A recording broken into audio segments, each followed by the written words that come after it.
Je reçois Pierre Bédard, qui est le père de Myriam Bédard. Monsieur Bédard, bonjour. Bonjour. D'abord, est-ce que vous êtes satisfait de cette sentence? Moi, je suis satisfait de la sentence. Je crois que c'est juste correct, ça. Ça ne vous a pas étonné? Moi, ce que j'avais déjà entendu, entre 12 mois et 18 mois, je trouvais ça correct aussi. Mais là, par contre, une sentence 6 mois ferme, je trouve ça mieux. Le juge a qualifié Nima Mazari de menteur et de manipulateur. Qu'est-ce que vous en pensez? Il a dit juste. Il a dit juste, c'est ce que vous pensez de lui aussi? Ah oui. Donc, ça ne vous a pas surpris, les propos du juge? Avez-vous même trouvé qu'il avait bien fait de dire ça? Moi, je trouve qu'il a bien fait. De toute façon, moi, si je l'aurais dit, personne ne l'aurait cru, même si je l'ai un peu comme dit déjà.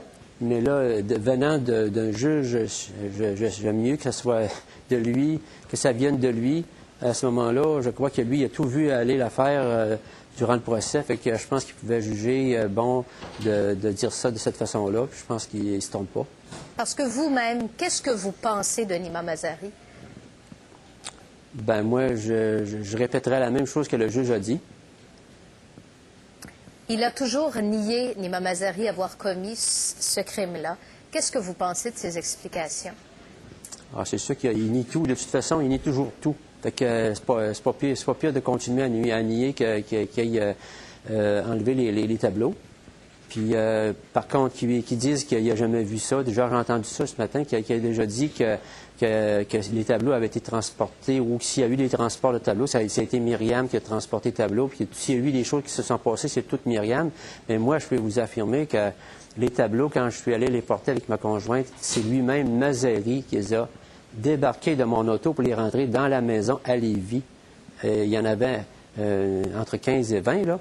Puis je pense qu'il doit se rappeler de ça, mais j'ai sûr que s'il veut encore nier, bien, il peut nier. Mais encore là, moi, je sais que j'ai fait vraiment ça un dimanche après-midi avec lui, puis ma conjointe, puis il était là. C'est pas mal difficile à dire que c'est pas vrai, là, cette affaire-là. Là.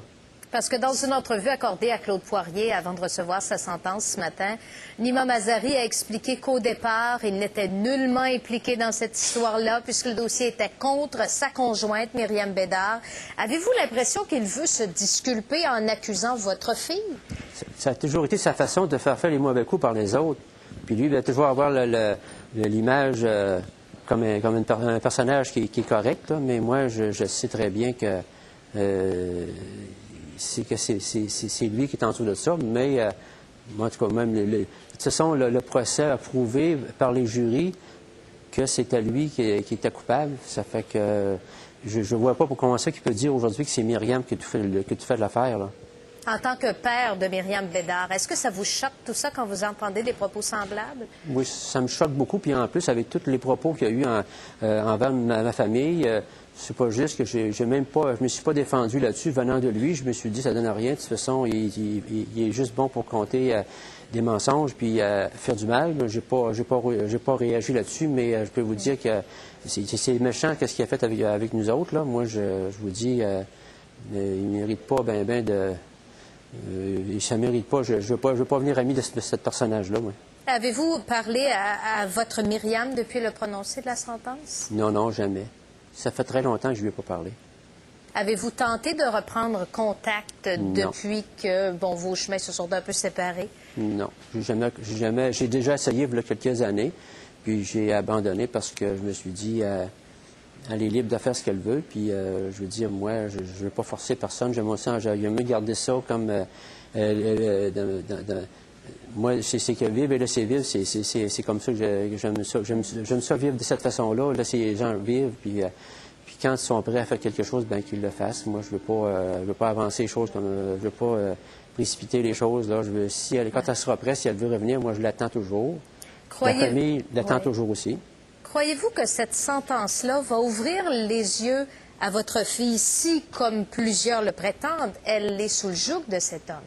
Bien sûr, mais ça va sûrement lui porter à réfléchir, mais il reste que je ne sais pas jusqu'à quel point, là. C'est sûr, avec le temps qu'elle a passé avec, il y a eu du dommage à ce moment-là, ben je ne sais pas jusqu'à quel point que ça peut se corriger dans les médias, là, mais en tout cas, j'espère qu'un jour qu'elle va revenir. On l'attend toujours dans la famille, c'est sûr. Hein? On l'aime beaucoup, mais c'est sûr que là, on ne peut pas faire plus. Hein? C'est elle qui m'aide de ses affaires. Hein? C'est votre souhait le plus cher, qu'elle Oui. vous tende à nouveau les bras? Bien sûr, moi, j'aimerais bien ça qu'elle revienne, mais ça, c'est ça, je vais attendre qu'elle soit prête à ça. Moi, j'en veux pas de rien, de tout. Je sais qu'elle n'est pas coupable de ces événements-là, puis je sais qu'elle a fait ça peut-être pas sous la menace, mais elle a fait ça sur l'influence de ce personnage-là. Est-ce qu'elle vous prive du contact de votre petite fille ou vous pouvez la voir, elle? On la voit pas souvent. On l'a vue à Noël, puis on l'a revue après ça à Pâques, très peu longtemps, mais on n'a pas bien la chance de lui parler, même de la voir. C'est sûr qu'on attend toujours, peut-être pour les vacances d'été, là, qu'on puisse la voir un peu, mais il y a toujours quelque chose qui ne fonctionne pas qu'on puisse la voir, mais moi, je ne peux pas faire plus que ça. Hein. Et quand vous la voyez, la petite fille, est-ce qu'elle vous parle de sa mère? Est-ce qu'elle vous donne des nouvelles d'elle ou pas du tout? Elle n'aborde même pas le sujet? Du tout. Je pense qu'elle doit avoir le mot d'ordre de ne pas parler de rien parce qu'elle ne répond pas sur rien. Puis de toute façon, on ne pose pas de questions. On ne pose pas de questions parce que ça ne servira à rien. Puis on sait que de toute façon, ça irait à sa mère pareil, puis ça ne sera pas bon. On a autant laissé faire les choses. Eh bien, je vous remercie beaucoup, M. Bédard, pour cette entrevue. Bienvenue. Au revoir. C'était Bonjour. donc Pierre Bédard, le père de Myriam Bédard.